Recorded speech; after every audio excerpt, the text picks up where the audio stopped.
Olá, meu nome é Monique Pinho e trabalho com projetos de saúde desde 2002. No vídeo de hoje nós vamos falar de centro cirúrgico. Bom, para começar vamos falar dos acessos. Os dois principais acessos independentes são o do paciente e da equipe médica, que tem que ser através de vestiário de barreira. Mas tem duas outras coisas que é importante você não esquecer. É a saída do resíduo ou roupa suja, toda a parte suja. Não pode ter comida dentro do centro cirúrgico, mas no conforto médico sempre tem um lanche para os médicos. Então, essa chegada desse alimento, que é através de uma copinha, um pass-through, algo do tipo, tem que também ter bastante cuidado. O médico, ele vai estar com a roupa que ele chegou da rua, vai entrar pelo vestiário de barreira, que é onde ele se troca, se paramenta e entra no centro cirúrgico.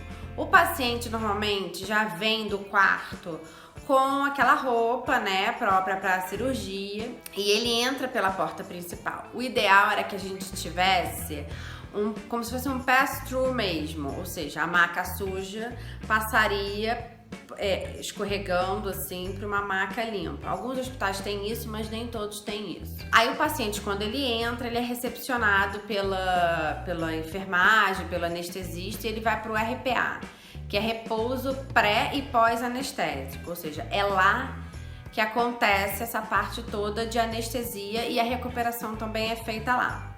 Aí depois ele é encaminhado para a sala onde a equipe já vai estar, né?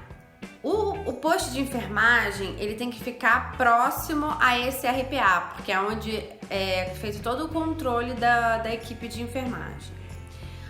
O centro cirúrgico é uma área muito particular, é uma área crítica de um hospital, então ele tem detalhes que não tem em algumas outras áreas do hospital. Por exemplo, o ar-condicionado dele é um ar-condicionado especial, é um ar-condicionado com uma filtragem.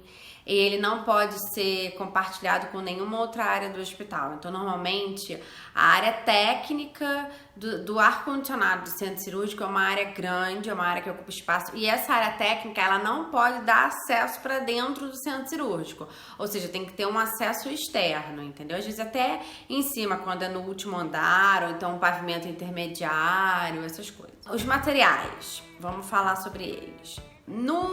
Na circulação, que tem que ser de 2 metros de largura, e nas áreas como o conforto, o posto de enfermagem, o RPA, pode usar manta normal, manta com rodapé em curva. Já na sala de cirurgia é manta condutiva.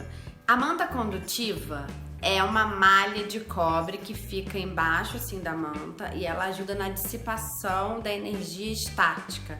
É para o paciente não tomar choque nem a equipe médica. Isso é muito importante. E aí ela faz o rodapé curvo. Na parede eu costumo usar laminado melamínico, mas tem algumas pessoas que usam pintura. Agora a gente também já tem umas mantas de parede que também dá pra gente estudar para usar dentro do centro cirúrgico, né?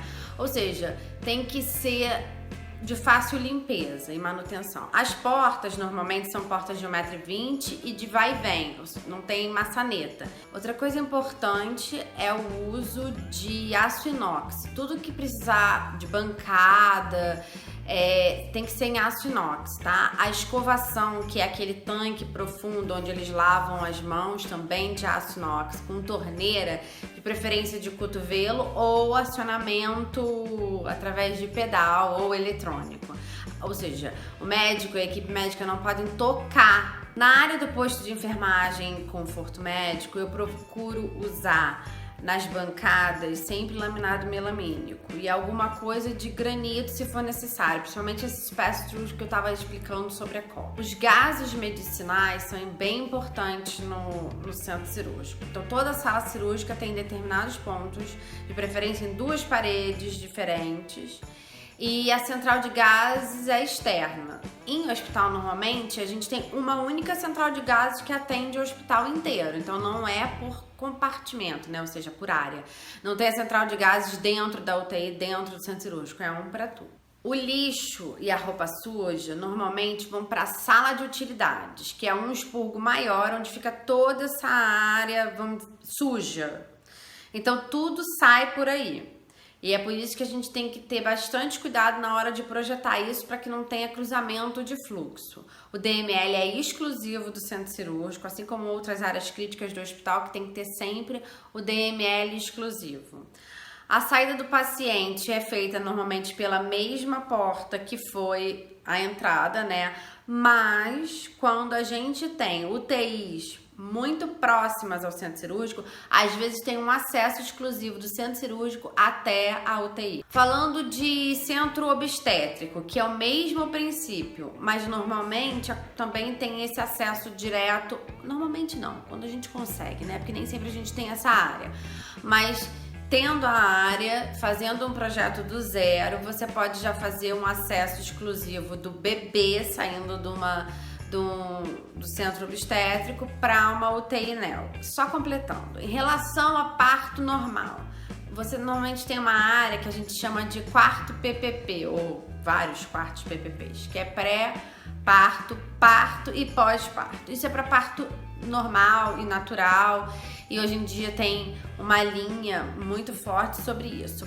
Mas num hospital de grande porte, se você tiver uma área dessa, ou se for uma maternidade, é bom que fique próxima ao centro cirúrgico essa área. Por quê? Porque caso não consiga ter o parto natural, já está bem próximo ao centro cirúrgico para não correr nenhum risco de deslocamentos, de elevador, essas coisas. Então, de preferência, o quarto PPP ficar anexo. Outra coisa que também usa esse sistema de centro cirúrgico, que a gente chama, é a hemodinâmica. Hemodinâmica é um exame, mas ele requer todo o cuidado de um centro cirúrgico.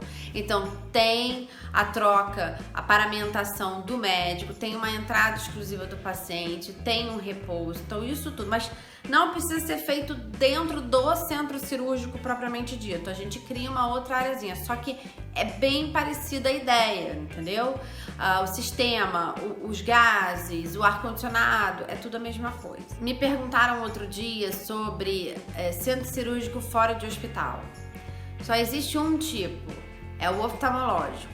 Você pode ter uma clínica oftalmológica de grande porte, né, assim, e você faz um centro cirúrgico exclusivo, ou seja, não vai ter UTI, não vai ter grandes internações.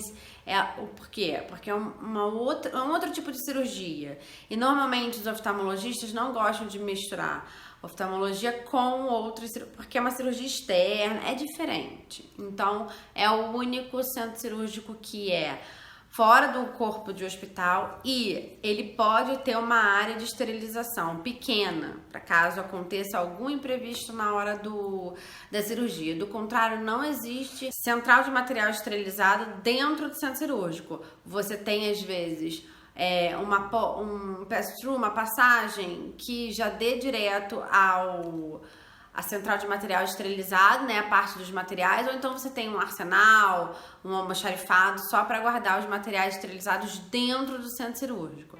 Você precisa também de um depósito de equipamentos grande. Quanto maior o centro cirúrgico, maior esses anexos, né, que a gente chama apoios, que é o depósito de equipamento, um DML, o expurgo. Então, assim, isso vai sendo proporcional.